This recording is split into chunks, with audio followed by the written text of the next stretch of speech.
Hey, what's up guys, it's DarkArmedDuelist and I'm going to be doing a Darklord deck profile. So I'm really excited to do this for you guys because this deck has some of the best artwork in the entire game and is one of my favorite decks to play to summon out some incredible boss monsters like the first Darklord. So without further ado guys, don't forget to like, comment, subscribe, hit the bell in there so you can become part of the notification squad, and definitely check out the Patreon down in the description below for all those awesome rewards, like getting your name description in a single video, getting assigned cards in the mail, and even getting to request a deck profile every single month to your Patreon. So without further ado, let's get straight on into this. So first off, we're going to be playing a single copy of Darklord Morningstar. This card is a great one-of in the deck and is super easy to summon to your side of the field with the tech cards we're playing in the deck. And this card is a great effect that if this card is tribute summon, you can special summon Darklord monsters from your hand and or deck up to the number of effect monsters that your opponent controls, which is a great effect just to help you swarm the board so you can OTK your opponent. This card is also great as a one of the deck to be able to use diffusion summon into your copy of the first Darklord so you can give your first Darklord some bonus effects.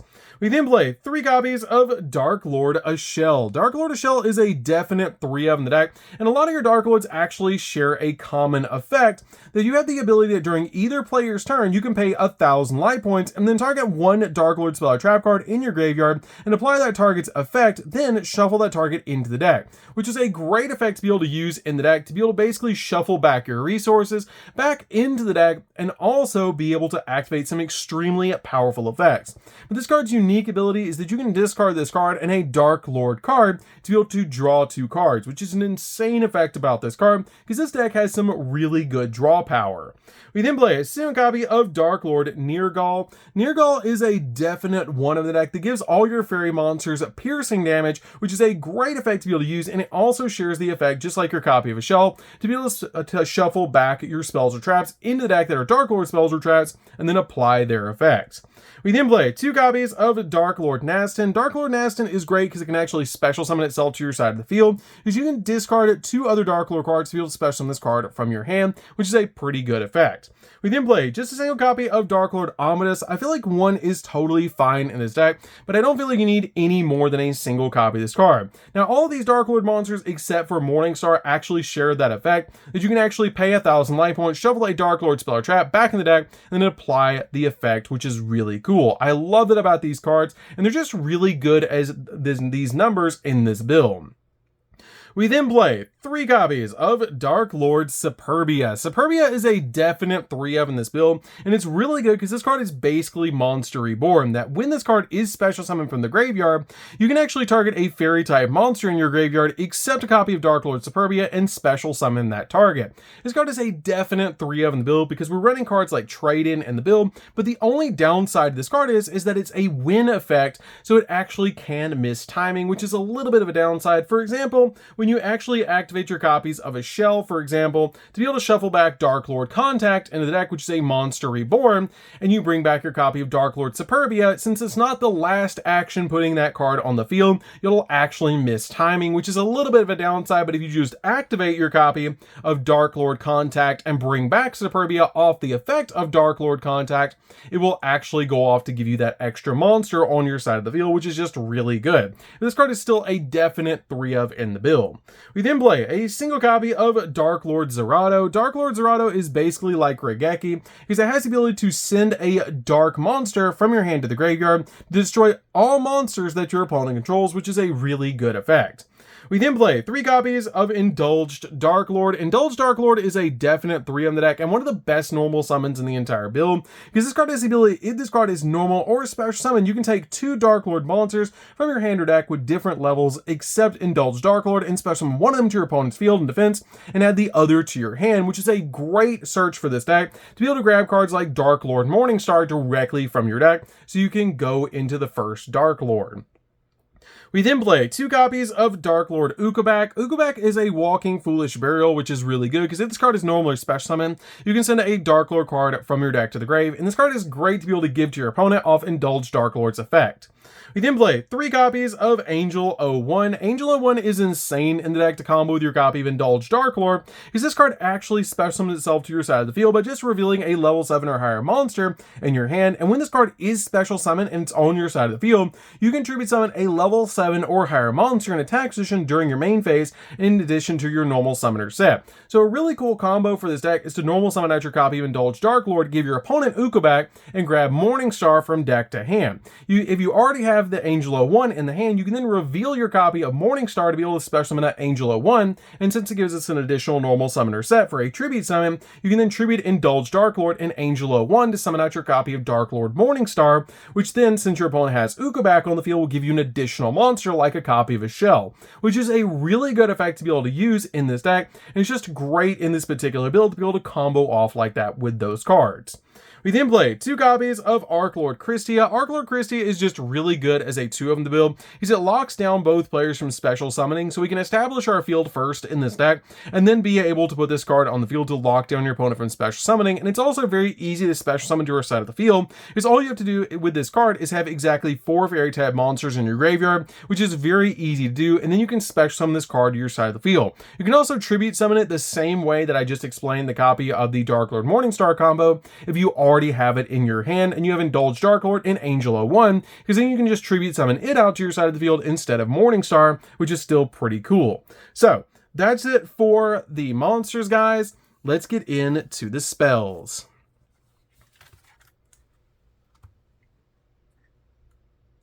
So for the spells, we're going to start off with 2 copies of Triple Tactical Talents. I feel like 2 is totally fine, especially with how much this deck already has draw power. This card is great in case your opponent hand traps you or activates a monster effect during your main phase, letting you draw 2 cards, take control of an opponent's monster, or look at your opponent's hand, choose 1 card from it, and shuffle it back in the deck. This card is just really good in this build, and very easy to draw into with the amount of draw power we have in this build.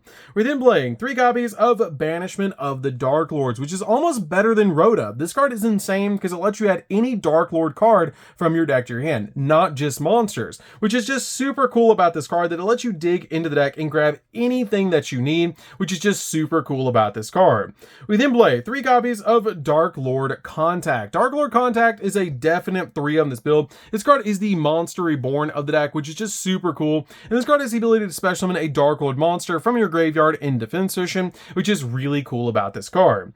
We then play 3 copies of Allure of Darkness. Allure of Darkness is really good because we're pretty much only playing dark besides our copy of Arklord Christia and Angel 01, so this card is great just to help you dig into the deck for more cards and draw more combo pieces. We then play 3 copies of Trade-In. Trade-In's great because we play a lot of level 8s in the deck, and we want our cards to go to the graveyard so we can actually bring them back with cards like Darklord Contact, and this card works great with our copy of Superbia to be able to get Superbia in the graveyard, which is just really nice. And also being able to draw 2 cards is great in this build. So that's it for the spells, guys. Let's get into the traps. So for the traps, we're going to start off with a single copy of Darklord Rebellion. This card is great because it lets you pop a card on the field, and all of your Darklord traps actually share a common effect, that you have to send a Darklord monster from your hand or face up from your field to the graveyard to be able to do their effect, which is really cool about them. But if you actually shuffle them back into the deck off of one of your Darklord's effects, you don't actually have to pay their costs, which is really neat. But this card is great because it lets you destroy 1 card on the field. We then play a single copy of Darklord Enchantment. Darklord Enchantment is basically Change of Heart. It has a great ability that it lets you take control of 1 face of monster opponent controls until the end of the turn, which is a really good effect to be able to use in this deck, especially for a really neat tech card that I'm playing in the extra deck. We're then playing a single copy of the Sanctified Darklord. Sanctified Darklord is basically like an effect veiler, which is really good because it has the ability to negate the effect of 1 effect monster on the field until the end of the turn, and if you do, gain life points equal to that monster's attack points, which is a pretty good effect to give you more life points, especially since we have to pay 1,000 points to be able to activate any of our Darklord monsters' effect to be able to shuffle back the spells and traps. We then play 2 copies of Necrofusion. Necrofusion is a really cool 2 on the deck, and I absolutely love this card in the build to go into your copy of the first Darklord during your opponent's turn, essentially turning it into a Regeki, which is really insane. This card is really good as a 2 on the deck and a great card in this build just set to your side of the field, but I feel like 2 is totally fine, especially with the amount of draw power we have in this deck. This card just helps out to be able to play 2 copies of it. So that's it for the main deck, guys. Let's get into the extra deck. So for the extra deck, we're going to start off with 2 copies of the first Darklord. You can make 2 extremely easily in the deck, and it's a really good card. It takes 3 Dark Fairy monsters to be able to make this card, and your opponent cannot target fairy monsters that you control with card effects. And you can only use one of the following effects per turn, that if this card is fusion summoned using Darklord Morningstar as a material, then you can destroy all cards that your opponent controls, which is great to combo with your copy of Necrofusion. Since it is a trap, you can set your copy of Necrofusion to your side of the field, and when you feel like it's the perfect time to be able to destroy your opponent's board, flip it up, make your copy of the first Darklord, and be able to basically board wipe your opponent, which is just insane. And during the main phase, quick effect, you can pay 1,000 life points to special summon a fairy monster from your hand or grave in defense, which is a really insane effect. This card also comes out at 4,000 attack points, so it's very easy to go in for game with this card. We then play a single copy of Mekk-Knight Crusadia Avermax. This card is great to be able to put on your side of the field, and very easy to put on your side of the field with cards like IP Masquerena and any other Link 2 monster. We then play a single copy of Access Code Talker. Access Code Talker is just really good in just about any deck, being able to pop multiple cards on the field and come out absolutely massive. We then play a single copy of Appaloosa. Appaloosa is just really good because it's very easy to put this card on your side of the field. It is a fairy monster, and it's very good to be able to put this card on the field for multiple monster negates, and it's a really good card. We then play a single copy of Blackluster Soldier, Soldier of Chaos. We can summon this card, and it's really good to be able to summon in this deck because we play a bunch of high-level monsters, so we can actually get the protection on this card. And this card is great because if it destroys a monster in a battle, it can gain 1,500 attack points to make a second attack during the following battle phase, or banish a card on the field non-targeting, which is just absolutely crazy. We then play a single copy of Nightmare Unicorn to spin stuff, 1 copy of Nightmare Phoenix to pop spells and traps, 1 copy of the Condemned Darklord. This card is just a really good one in the deck. I wanted to play 2 copies, but the extra deck is very tight, and it's just really good in the deck. You can play a second one if you want to cut the copy of the Blackluster Soldier, but this card is just really good in the deck. So it lets you tribute summon fairy monsters that require 2 tributes by banishing monsters from the graveyard instead of tributing them, which is really good. And also that you can discard a card and then take a Darklord monster from your deck and either add it to your hand or send it to the grave, which is an insanely powerful effect. And once returned during your end phase, you gain 500 life points for each fairy monster on the field, which can be a lot of life points you can actually gain off this card's effect. We then play a single copy of IP Masquerena. IP is just really good to be able to put on your side of the field because you can actually use a lot of follow-up in the deck to be able to make Mekk-Knight Crusadia Avermax using your copy of Condemned Darklord and IP Masquerena to be able to make your copy of Mekk-Knight Crusadia Avermax.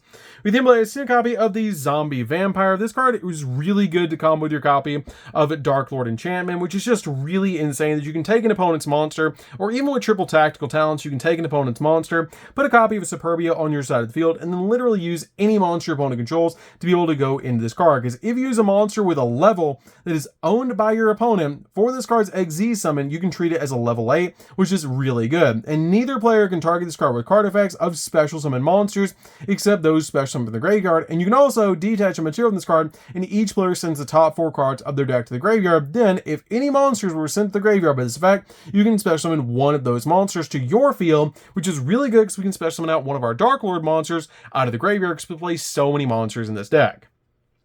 We then play a single copy of number 97. Number 97 is really good in the deck because you can either make number 100, which comes out at 9,000 attack points off of number 97's effect, or you can make number 38, which is a spell negate, which is really good by just making the copy of number 97 and then using its ability to special summon one of these 2 cards and attach the other to the other card, which is really neat. We then play a single copy of Double A Zeus. Double A Zeus is just really good as a board wipe in the deck to be able to just destroy your opponent's field. Along with your copy of the first Darklord, you actually play a lot of board breakers in the deck, which is really nice. So, that's it for the deck, guys. I hope you did enjoy. This deck is super fun to be able to play. If you guys have never played Darklords before, you definitely should give this deck a try. It's one of my favorite decks to be able to play, just for the artwork alone. I love the play style of the deck because it's so easy to draw in this deck. You'll just draw into the deck and draw a bunch of cards and get a bunch of combo pieces. So, anyways, guys, that's it for this one. Don't forget to like, comment, subscribe, hit the bell there so you can become part of the notification squad, and we'll see you guys in the next video. See you later, guys.